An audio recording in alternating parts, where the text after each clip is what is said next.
Ce que vous pourriez ressentir au décès de votre animal de compagnie. Je viens de tourner la vidéo en anglais et j'ai envie de vous dire pratiquement les mêmes choses.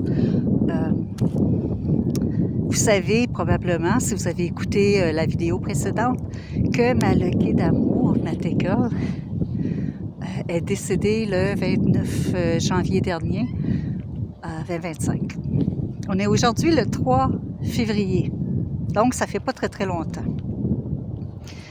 Comme j'ai dit à plusieurs de mes amis, par chance, je suis quand même assez outillée pour cheminer dans le deuil de ma Lucky. Je vous dirais pas que ça fait pas mal, ça serait mentir. J'ai le cœur brisé en mille miettes. Puis j'ai envie de vous dire ce que vous pourriez ressentir quand votre animal ne sera plus là. Quand il aura laissé un immense vide, mais tellement présent. Un vide là, lourd à porter. Partout où on pose le regard, il n'est pas là. L'animal n'est pas là. Partout, que ce soit dans la chambre, dans la cuisine, dans la salle de bain, dans le salon, peu importe dans les pièces où vous êtes, que votre animal vous suit habituellement, ben on n'entend plus les pattes, on n'entend plus les tic-tic-tic-tic, les miaus pour les chats aussi, hein, parce que j'ai perdu des chats aussi déjà. Des lapins, bon, regardez, des oiseaux. J'ai eu beaucoup de deuil animalier. Lucky, on a vécu 15 ans ensemble. 15 ans de complicité. Et là, je vais vous emmener avec vous. Depuis combien d'années vous vivez avec votre animal de compagnie ou vous avez vécu avec votre animal de compagnie? Qu'est-ce que vous avez vécu ensemble? Autant les beaux moments, les belles choses, les beaux moments, que les choses les plus tristes, les plus difficiles à vivre. Qu'est-ce qu'il faisait? C'était quoi le rôle qu'il jouait dans votre vie? Ben maintenant, ce rôle-là, vous allez le jouer seul, all by yourself, comme on dit, hein? Tout seul. Comment vous allez faire pour traverser, cheminer dans ce deuil-là, malgré la douleur? La douleur qui est incroyable. J'ai le truc qui passait dans mon écran. Malgré la douleur, je vous dirais malgré les malgrés, tout ce qu'on ressent. Je dirais, je parle avec des amis. Heureusement que j'ai des amis avec qui je peux parler. Les premiers jours, ça se peut que vous n'ayez pas envie de parler à personne. Puis en même temps, ça se peut que vous ayez envie de parler à plein de monde. C'est correct. Tout ça, c'est correct. Respectez-vous dans ce que vous ressentez, puis je vous dirais, respectez-vous dans ce besoin-là, dans ces besoins-là que vous avez. Ça se peut que vous ayez moins faim. Mon Dieu, excusez. Ça se peut que vous ayez moins faim, que vous dormiez moins bien, que vous ayez des cauchemars, que vous fassiez des rêves, que vous vous réveillez souvent. Je vous dirais, là, pour un bout de temps, là, c'est normal, puis c'est correct.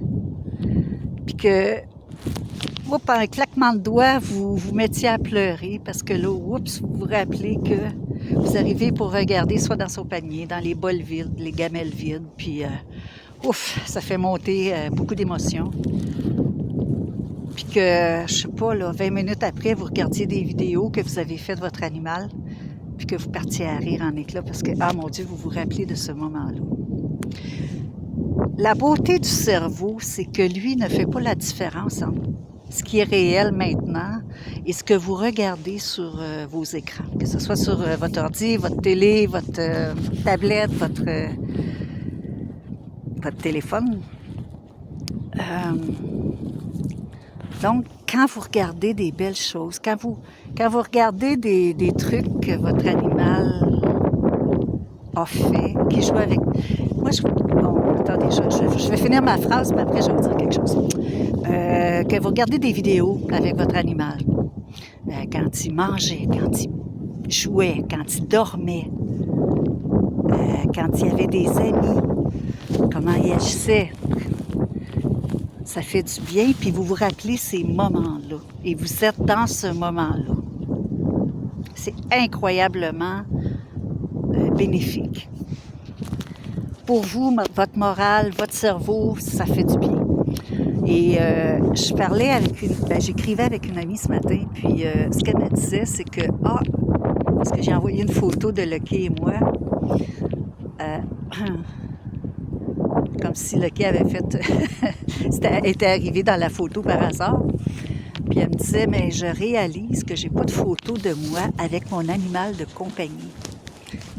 C'est souvent ce qui arrive quand on est seul, qu'on n'a pas, on prend des photos de l'animal, on prend les photos de l'animal avec nos enfants, avec nos amis, avec des fois les conjoints et conjointes, mais on oublie de se prendre nous autres même avec l'animal.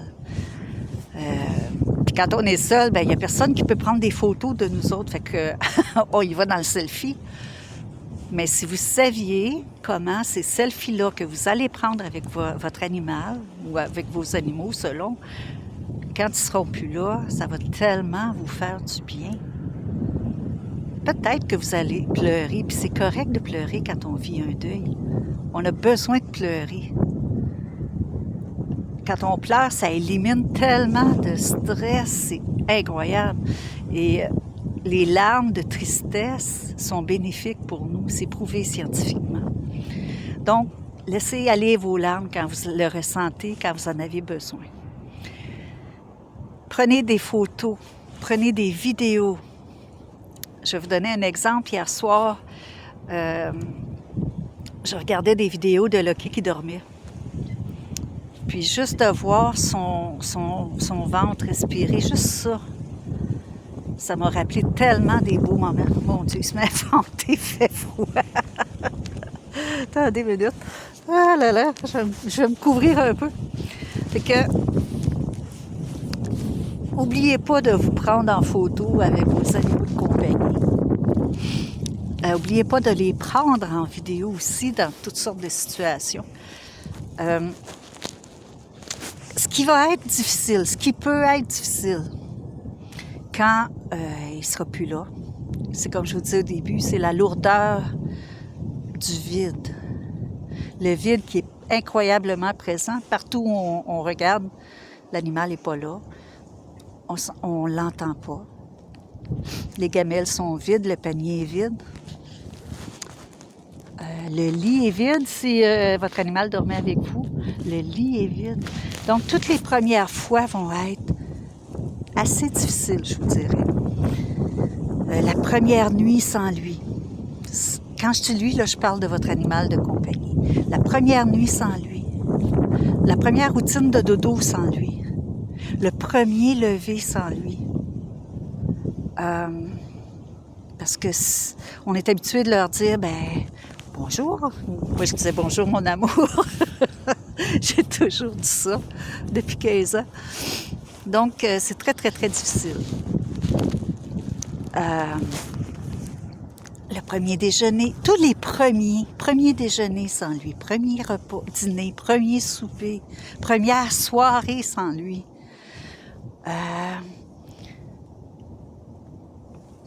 Première fois qu'on va à la salle de bain sans lui. Première fois qu'on va prendre notre douche et qu'on va sortir sans qu'on ait sa petite face qui nous dise « Et puis, comment ça a été ta douche?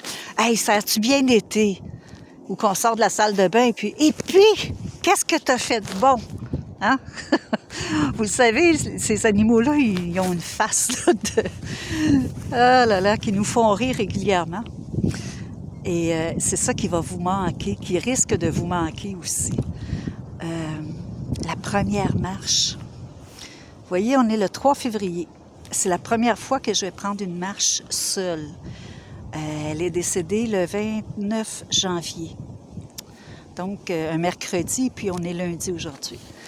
Donc, ça fait quelques jours que je m'étais enfermée un peu. Je m'étais à la limite isolée parce que j'avais pas envie, comme plusieurs de mes clientes l'ont dit dans des formations, dans des groupes que j'ai faits, ça me tente pas de me faire dire ah, mais où elle est, Lucky? Parce que moi, entre autres, aussi, n'importe qui perd un animal, là, elle était dans sa poussette, fait que tout le monde trouvait ça cute, puis ah, elle est belle, ah, mon Dieu, elle n'est pas dérangeante, puis je l'ai emmenée à l'épicerie, à la pharmacie, partout, dans les magasins ici. Et là, je suis pas allée dans aucun magasin encore, ou aucune pharmacie, aucune épicerie, parce que j'ai tout ce qu'il faut, premièrement. Puis, mais je sais que j'aurai à dire que Lucky est décédé. Je suis en train de me minder à ça. Fait que les premiers jours que je suis restée à la maison, j'avais besoin de ce cocon-là. Fait que ça se peut que vous ayez besoin aussi d'un cocon comme ça, de rester tranquille, de vivre ce que vous êtes, d'accueillir les émotions, de les pleurer, de la rage. Souvent, les gens vont vivre de la culpabilité. Bon, il y a beaucoup de choses que vous risquez de vivre en tant qu'émotion et en tant que physiquement aussi. Je vous disais tantôt, pas bien dormir, pas bien manger, des raideurs dans le corps, avoir l'impression d'avoir des palpitations, avoir l'impression que vous êtes en train de devenir fou. Peut-être que vous avez l'impression que vous en allez vers une dépression. Ça, ce sont à la limite des symptômes. Hein, parce que le deuil, c'est pas une maladie, ça fait partie du cheminement du deuil. Donc, si vous êtes trop inquiet après quelques jours, après une semaine, après 2 semaines, je vous invite à aller voir votre médecin.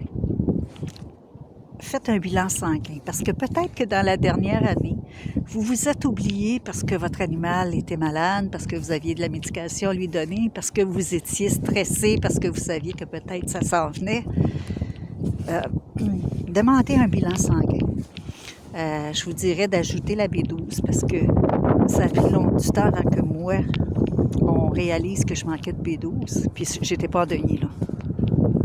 Mais parce que la B12, quand on manque de B12, on manque d'énergie, on est toujours fatigué, on manque de concentration, puis ça peut jouer sur le système nerveux aussi. Donc, surtout votre système nerveux. Donc, c'est important. Validez aussi si vous ne dormez pas bien. Est-ce que ça fait longtemps que vous ne dormez pas bien? Est-ce que ça se peut que vous fassiez de l'apnée? Validez ça aussi. Parce que l'apnée amène plein de trucs qui ressemblent à une dépression aussi. Donc, c'est le moment de prendre soin de vous. C'est le moment de dire, OK, j'ai pris soin de toi, mon amour, comme je disais à Lucky. Là, je vais prendre soin de moi. J'ai toujours pris soin de moi, heureusement, mais là, je vais amplifier ces soins-là. Je vais prendre encore plus soin parce que je pense que c'est important de ne pas se laisser aller. Si vous sentez que vous vous laissez aller, demandez de l'aide. Que ce soit un accompagnement au deuil, que ce soit avec un psychologue, avec une travailleuse sociale, c'est important de vous rappeler que vous n'êtes pas seul dans ce deuil-là, qu'il y a des gens qui sont là pour vous. Si vous ressentez que par rapport au deuil que vous vivez présentement de votre animal, une rencontre, 2 rencontres pourraient vous faire du bien. Vous avez toutes mes coordonnées. Si vous êtes sur YouTube, vous avez mes coordonnées sous la vidéo. Si vous êtes sur LinkedIn, vous avez les coordonnées sur mon profil. Donc, n'hésitez pas, on va pouvoir discuter, savoir c'est quoi vos besoins aussi. C'est important. Et rappelez-vous que tout cet amour-là que vous aviez pour votre animal de compagnie, vous avez le droit de le retourner vers vous parce que vous le méritez. Oui, madame, oui, monsieur, vous le méritez. Alors, je vais vous laisser sur ça. J'aimerais ça que vous me disiez en commentaire s'il y a quelque chose qui vous a fait du bien, s'il y a quelque chose qui vous a rassuré ou que vous avez appris peut-être. Je ne sais pas. Je ne sais pas où vous en êtes dans votre compréhension du deuil animalier. Faites-moi un cœur, un pouce, ça m'encourage à continuer. Et si vous avez des aspects du deuil animalier que vous aimeriez sur lesquels vous aimeriez que je fasse des capsules, ben laissez-moi le savoir aussi en commentaire. Que ce soit sur YouTube ou que ce soit sur LinkedIn, c'est important pour moi.